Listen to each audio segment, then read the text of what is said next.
Top order ব্যাটাররা যেখানে ব্যর্থ সেখানে ব্যাট হাতে গর্জে উঠলেন লিটন কুমার দাস। খেললেন অতি মানবীয় এক ইনিংস। লোয়ার অর্ডারে থাকা বোলারদের নিয়ে পৌঁছালেন ব্যক্তিগত শতকে, সেই সাথে দলকেও ফেরালেন ম্যাচে। দিনের শুরুতে পিছিয়ে পড়া টাইগাররা দিনের শেষে এখন রয়েছে চালকের আসনে।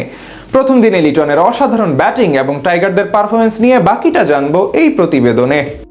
সিরিজে এগিয়ে থাকা বাংলাদেশ দ্বিতীয় টেস্টে মাঠে নেমেছিল পাকিস্তানকে হোয়াইট ওয়াশ করার লক্ষ্য নিয়ে। তবে সিলেট টেস্টের প্রথম দিনটা টাইগারদের জন্য ছিল কিছুটা হতাশার। টপ অর্ডারের ব্যাটাররা ছিলেন ব্যর্থ, তবে লিটন দাসের দারুণ ইনিংসে ঘুরে দাঁড়ানোর চেষ্টা করেছে লাল সবুজেরা।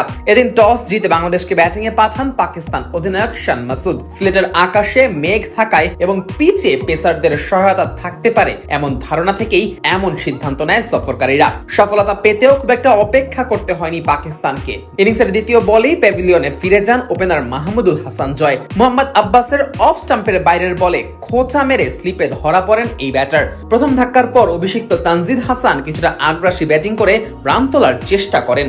অন্যদিকে অভিজ্ঞ মমিনুল হক শুরুতে করেন ধীর স্থির ব্যাটিং। দুজনের জুটিতে বাংলাদেশের রান বাড়তে থাকে, তবে নিজের দ্বিতীয় স্পেলে আক্রমণে ফিরে আবারও আঘাত হানেন আব্বাস। অফ স্টাম্পের বাইরে করা বলে মিড অনের উপর দিয়ে মারতে গিয়ে বোলারের হাতেই ক্যাচ দেন তানজিদ। 26 রান করে থামতে হয় অভিষিক্ত এই ব্যাটারকে। এরপর কিছুক্ষণ মমিনুল ও অধিনায়ক নাজমুল হোসেন শান্ত ইনিংস সামাল দেওয়ার চেষ্টা করেন, কিন্তু পাকিস্তানের আরেক পেসার খুররাম শাহজাদের একটি স্ট্যাম্পে থাকা বল বুঝতে না পেরে বোল্ড হয়ে যান মমিনুল। তার ব্যাটে আসে 22 রান। প্রথম সেশনের শেষ দিকে দেখে শুনেই খেলেন শান্ত ও মুশফিক। তাদের সাবধানী ব্যাটিং এ 26 ওভারে 3 উইকেট হারিয়ে 101 রানে লাঞ্চ বিরতিতে যায় বাংলাদেশ। লাঞ্চের পর পাকিস্তানি বোলারদের নিয়ন্ত্রিত বোলিং এ রান তোলাও কঠিন হয়ে পড়ে টাইগারদের জন্য। এই চাপের মধ্যেই একের পর এক উইকেট হারায় টাইগাররা। অফ স্টাম্পের বাইরে করা বলে দ্বিধায় পড়ে খেলতে গিয়ে উইকেটের পেছনে ধরা পড়েন শান্ত।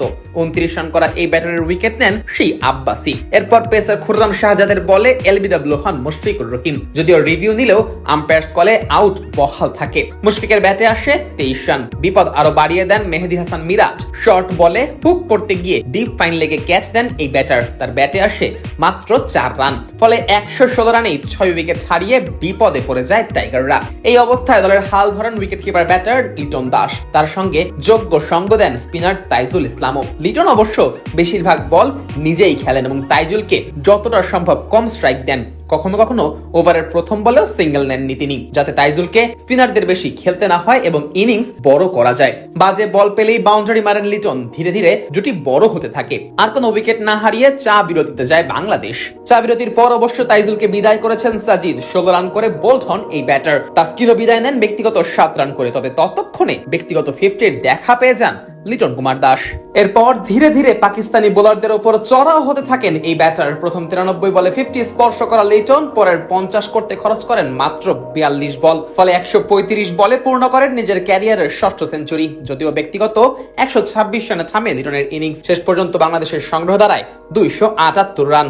এরপর শেষ বিকেলে কিছু ওভার বল করার সুযোগ পায় টাইগাররা, তবে সেখান থেকে কোনো উইকেট তুলে নিতে ব্যর্থ হয় লাল সবুজেরা।